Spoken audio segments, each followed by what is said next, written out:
I was lying in bed on a Sunday morning when my brother Marcus started banging on my bedroom door like the house was on fire. "Open up, Riley. We need to talk." His voice was angry and demanding, nothing like the brother I grew up with. I opened the door to find him standing there with a folder of papers in his hand and a cold look in his eyes. "You need to move out," he said without any greeting or explanation. "This house is mine now." I stared at him in complete shock. "What are you talking about, Marcus? This is our house. We both live here." He shoved the folder toward me. "I spoke to a lawyer. I looked into the inheritance laws, and since I'm the older son, I have more rights to this property. You need to pack your things and find somewhere else to live." My heart started racing. This was the house where we grew up, the house our parents had left to both of us when they died some years ago. "Marcus, you can't just kick me out. This is my home too." He crossed his arms and looked at me like I was a stranger. "Not anymore, it isn't. You have 2 weeks to find a new place." After Marcus walked away, I sat on my bed trying to process what had just happened. We had both inherited the house when Dad died 18 months ago. Mom had passed away 3 years earlier from cancer, and Dad couldn't bear to live without her. The will was clear, the house was left to both Marcus and me, 50-50 ownership. We had agreed to live in it together for now since we were both going through tough times financially. Marcus had just gone through an expensive divorce, and I was still paying off student loans from nursing school. Living together made sense. We could split the bills, maintain the property together, and keep our childhood home in the family. At least, that's what I thought we both wanted. But now Marcus was suddenly acting like I had never belonged here, like I was some kind of freeloader who had been taking advantage of his generosity. I pulled out the copy of Dad's will from my dresser drawer and read through it again. There it was in black and white: "I leave my house at 1247 Oak Street to my children, Marcus James Thompson and Riley Ann Thompson, to be owned equally as joint tenants." There was nothing about Marcus having more rights because he was older. There was nothing about me being a temporary guest. We were equal owners. The next morning, I confronted Marcus in the kitchen while he was drinking his coffee. I read Dad's will again. "We both own this house equally. You can't just decide I don't belong here anymore." Marcus slammed his coffee mug down on the counter.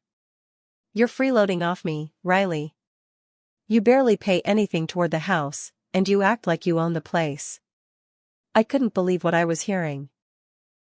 "I pay half of everything: the mortgage, utilities, insurance, maintenance. I have the bank statements to prove it." Marcus rolled his eyes. "Whatever. Mom always said I should take care of you because you couldn't handle things on your own." That comment stung because it sounded like something Mom might have said when I was struggling in college, but I knew she didn't mean it as an insult. Later that evening, I was going through some old boxes in the basement when I found Mom's old phone. The battery was dead, but I charged it up and looked through her text messages. What I found made me sick to my stomach. There were dozens of messages from Mom to Marcus during her final months, asking him to promise he would always look out for me, to make sure I was never alone or homeless, to be the big brother I could depend on. "Promise me you'll take care of Riley," one message read. "She's going to need family more than ever." The situation got worse 2 weeks later when I came home to find Marcus in the kitchen with a woman I'd never seen before. She had a clipboard and was taking notes while walking around our house. "Riley, this is Patricia from Coldwell Banker," Marcus said casually, like this was a normal Tuesday afternoon. "She's here to do a market analysis so we can get the house listed for sale." I felt like I'd been punched in the stomach. "Listed for sale?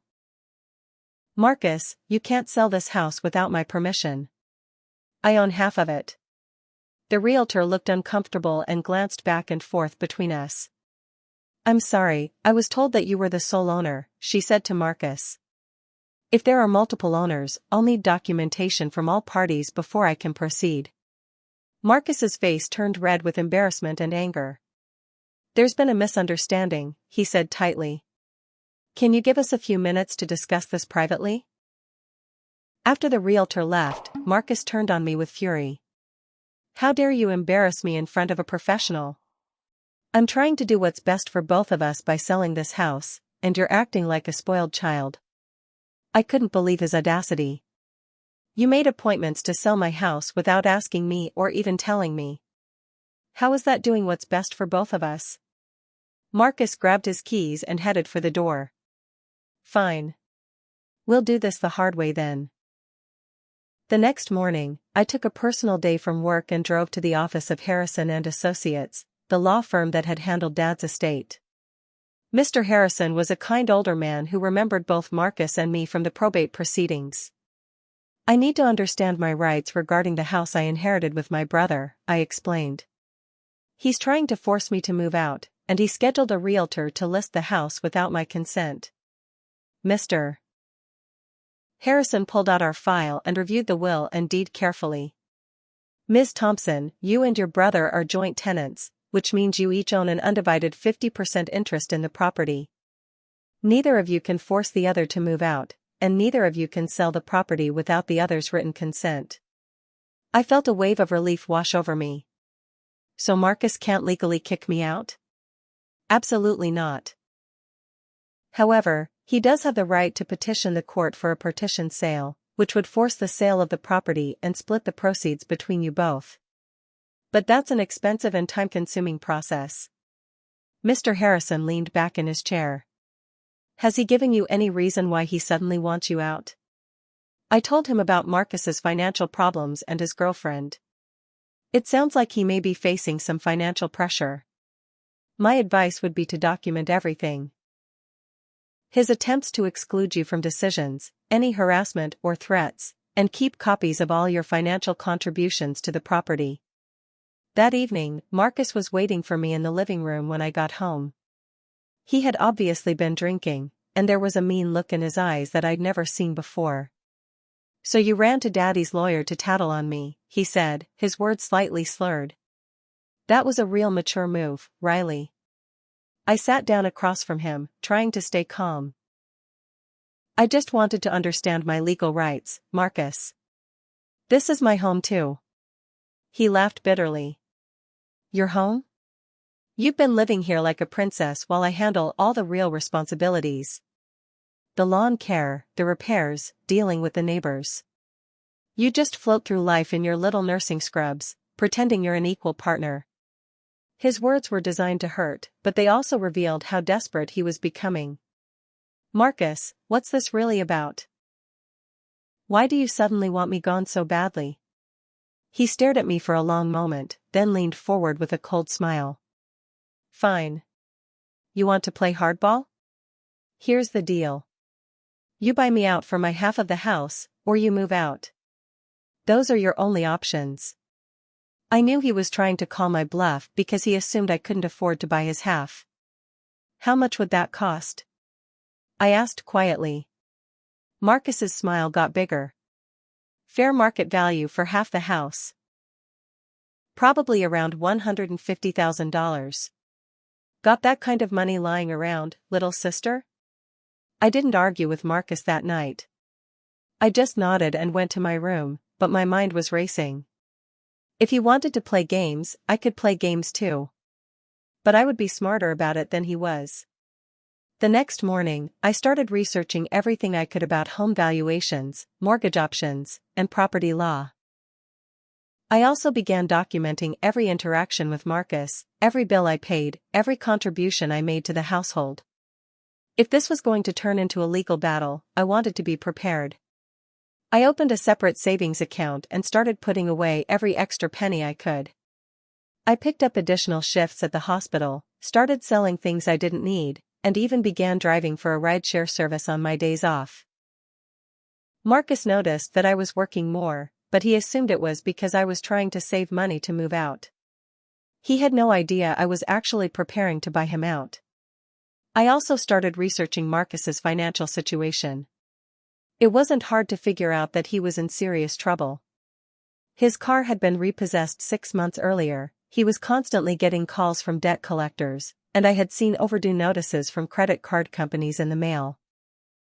Marcus needed money desperately, and he thought the house was his ticket to financial freedom. He just didn't realize I was planning to make that happen in a way he definitely hadn't expected. 3 months into Marcus's campaign to drive me out, something wonderful happened.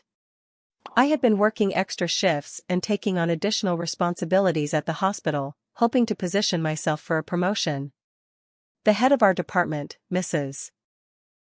Rodriguez, called me into her office on a Friday afternoon.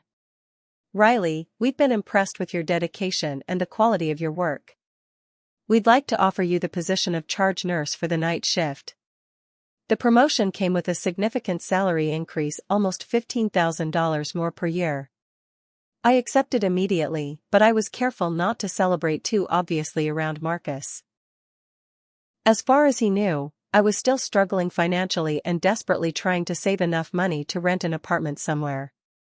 I let him continue believing that while I quietly calculated how the extra income would affect my ability to get a mortgage. With my new salary, steady employment history, and the money I had been saving, I was getting closer to being able to make Marcus an offer he couldn't refuse.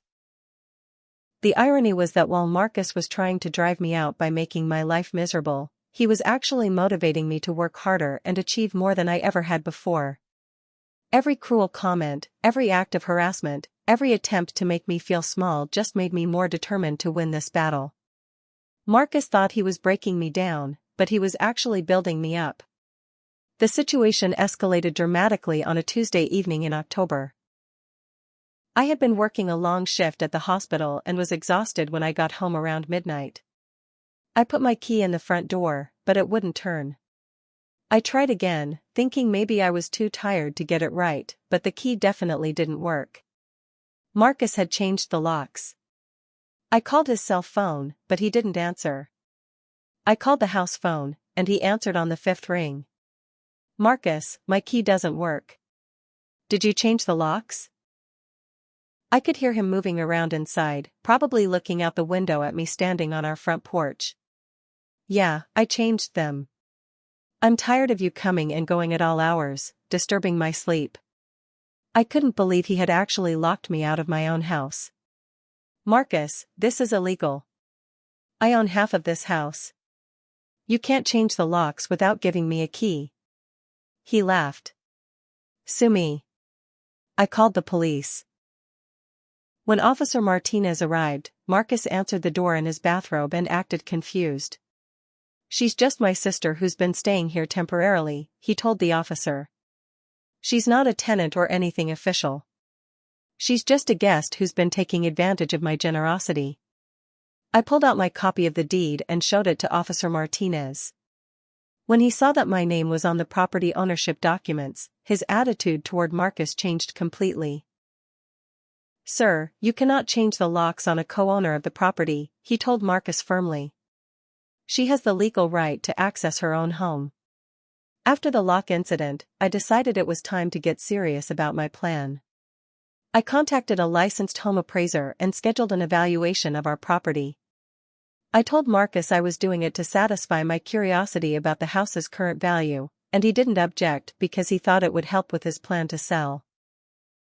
The appraiser spent 3 hours measuring rooms, taking photos, and evaluating the condition of the property. A week later, I received a report that shocked me. Our house was worth much more than Marcus had estimated.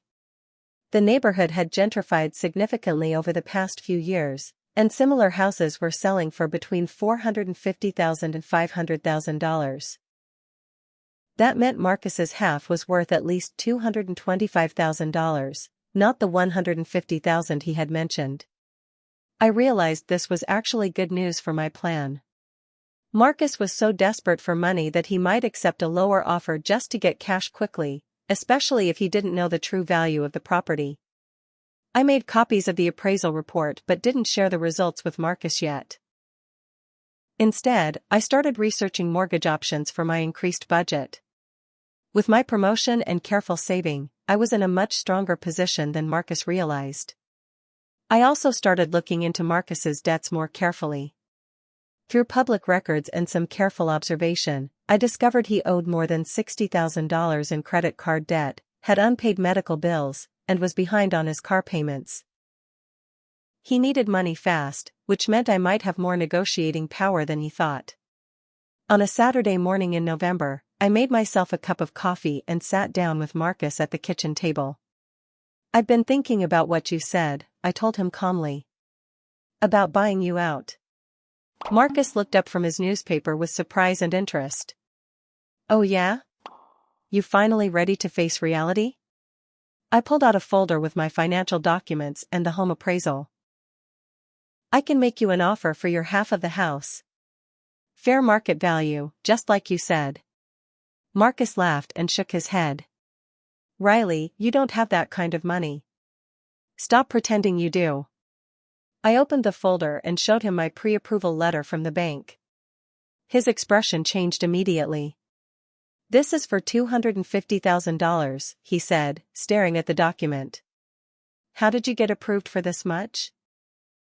I explained about my promotion, my savings, and my improved credit score. Marcus was quiet for a long time, studying the paperwork. "Even if you can get the loan, you still can't afford what my half is worth," he said, but his voice lacked its usual confidence. "Actually, I can," I replied, and showed him the appraisal report. When he saw that the house was worth between $450,000 and $500,000, his eyes got wide. "So your half is worth between $225,000 and $250,000, I continued. "I'm prepared to offer you $230,000, which is right in the middle of that range." Marcus stared at the numbers, and I could see him calculating how much money that would be after taxes and fees. "You're serious about this," he said quietly. Marcus spent the next 3 days thinking about my offer, and I could tell he was torn between his need for money and his desire to maintain control over the house. He kept asking me questions about the mortgage terms, the closing timeline, and whether I was sure I could handle the payments on my own. "Fine," he said finally on Tuesday evening. "I'll accept your offer, but I have some conditions." I waited for him to continue. "I want Cassandra's name added to the deed as well," he said. "That way, if something happens to you, the house won't just go to some random person." I stared at him in disbelief. "Marcus, you're selling me your half of the house. Once the transaction is complete, you won't own any part of it anymore. I'm not adding your girlfriend's name to my deed." He got angry quickly. "She's not just my girlfriend, she's going to be my wife. And she's been helping me take care of this place." I shook my head firmly. "The offer is for a clean sale. You get your money, I get full ownership. That's it." Marcus started pacing around the kitchen. "You'll regret this, Riley. You have no idea how expensive it is to maintain this house on your own. The roof needs work, the furnace is old, and the property taxes keep going up." But I could tell he was panicking. He needed the money more than he needed to win this argument. "Do you want to accept my offer or not?" I asked. He was quiet for a long moment, then nodded reluctantly. "Fine. But you'll miss me when I'm gone. This house is going to feel pretty empty without family around." The closing process took 6 weeks, and during that time Marcus's attitude toward me changed completely. Instead of being hostile and demanding, he became almost friendly, like he was trying to repair our relationship before he moved out. But I could see through his act. He was nervous about the sale going through, and he wanted to make sure I didn't change my mind or find a reason to back out of the deal. We met with a notary public at the law office to sign all the paperwork. Marcus kept making jokes about how I was buying him out of his childhood, but his hands were shaking as he signed the documents transferring his half of the house to me.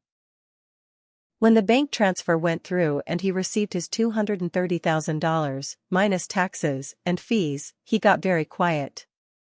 "I guess this is really happening," he said, staring at his bank account balance on his phone. "You're really going to own this whole house by yourself?" I nodded.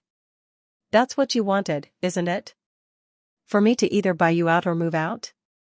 Marcus looked around the lawyer's office like he was seeing it for the first time. "I just thought. I don't know, I thought maybe we could work something else out. Maybe I could stay and pay you rent or something." But it was too late for second thoughts. The papers were signed, the money was transferred, and Marcus had exactly 30 days to move out of what was now legally my house. As we walked to our cars, he tried one more time. You know, we could still be roommates. Just because the house is in your name doesn't mean we can't share it. I looked at him calmly. Yes, it does. Marcus's last night in the house was a disaster that I should have seen coming. He decided to throw a going-away party and invited every friend he had ever made. The party started around 7 in the evening and lasted until almost 3 in the morning. I tried to stay in my room and avoid the chaos, but it was impossible to ignore the loud music, shouting, and sounds of things breaking. Around midnight, I heard a crash from the kitchen that was so loud it shook the walls. When I went downstairs the next morning, I was horrified by what I found.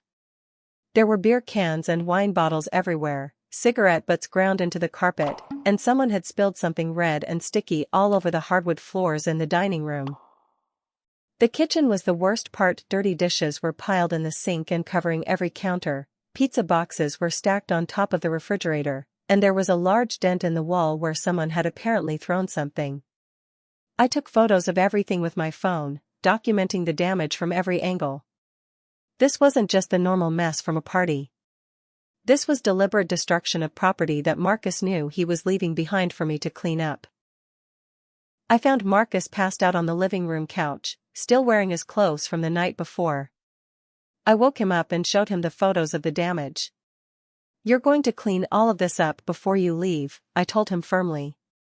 He looked around at the mess with bleary eyes. It's just a party, Riley. Don't be so uptight.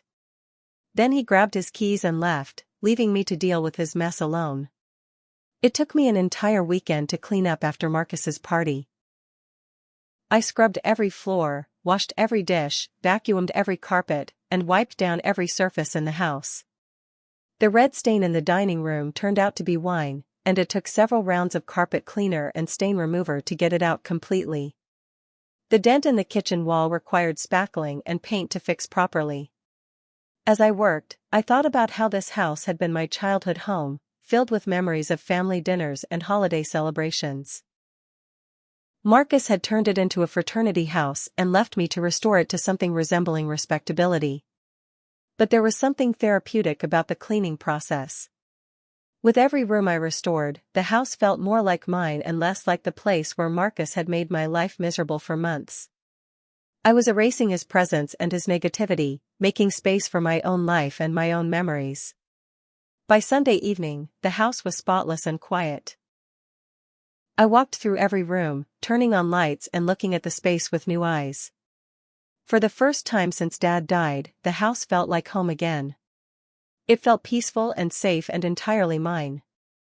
I made myself dinner and ate it at the kitchen table where I had shared thousands of meals with my family. The silence wasn't lonely, it was liberating. This was my house now, and no one could take it away from me or make me feel unwelcome in my own home. I had been living alone in the house for exactly 1 month when Marcus showed up at my door on a Friday night. I was in my pajamas, reading a book and enjoying the quiet, when I heard someone knocking. When I looked through the peephole, I saw Marcus standing on the front porch with 2 suitcases and a defeated expression. I opened the door but didn't invite him in. "What do you want, Marcus?" He looked terrible, unshaven, wearing wrinkled clothes, and obviously exhausted. "Cassandra and I broke up," he said quietly. "She kicked me out of her apartment, and I don't have anywhere else to go." I wasn't surprised. Cassandra had probably been with Marcus because she thought he was about to come into a lot of money from selling the house. When she found out he had sold his half to me instead of splitting the proceeds with her, she probably realized he wasn't the financial catch she thought he was. "I'm sorry to hear that," I said, "but I don't see how that's my problem." Marcus looked up at me with desperation in his eyes. "Come on, Riley. I just need a few days to figure things out. Maybe a week or 2 at most. You have all this space now, and I'm your brother." I could see that he expected me to cave, to let him back into the house out of family loyalty or pity. The old Riley might have done exactly that. But the new Riley, the one who had learned to fight for herself, had a different response.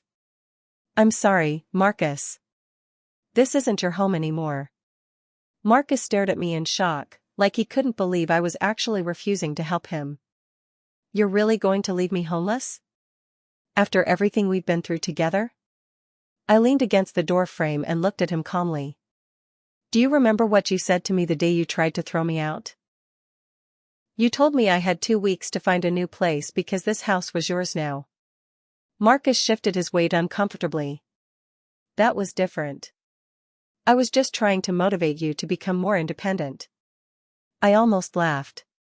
"No, you were trying to steal my inheritance and kick me out of my own home. You changed the locks on me, Marcus. You told your girlfriend I was just a guest who never inherited anything. You scheduled a realtor without my permission and threw parties specifically to make my life miserable."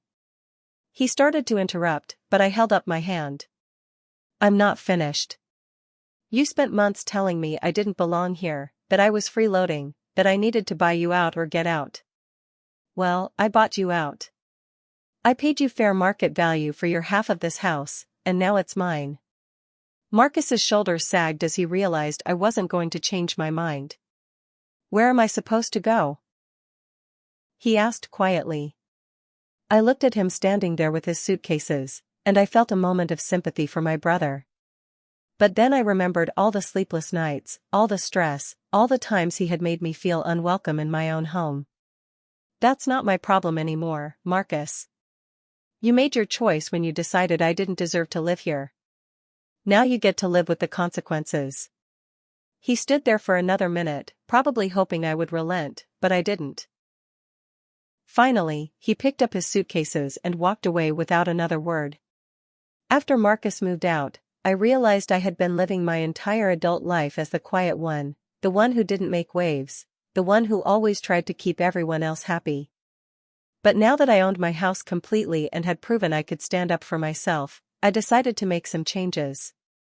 I hung up new family photos that included pictures of Mom and Dad but none of Marcus from the past 2 years. I repainted the walls in colors I had always wanted but had been afraid to choose because I thought Marcus might not like them. I rearranged the furniture to suit my preferences instead of accommodating his giant television and leather recliner. For the first time in my adult life, I was living entirely for myself, and it felt incredible. I started inviting friends over for dinner parties, something I had never felt comfortable doing when Marcus was around because he always found ways to embarrass me or dominate the conversation. My coworkers from the hospital loved coming over because the house was warm and welcoming, and I was a good cook who enjoyed entertaining. I also started dating again, something I had avoided while dealing with Marcus's harassment. It turned out that men found my independence and homeownership attractive rather than intimidating. I was no longer Marcus's little sister who needed taking care of. I was Riley Thompson, homeowner, charge nurse, consultant, and a woman who had learned to fight for what was rightfully hers. The house wasn't just a building anymore, it was a symbol of my strength and my ability to create the life I wanted. If you've stayed with me through this whole story, hit that subscribe button because sometimes the best revenge is simply refusing to be pushed around and proving that you're stronger than anyone thought possible. Thanks for watching.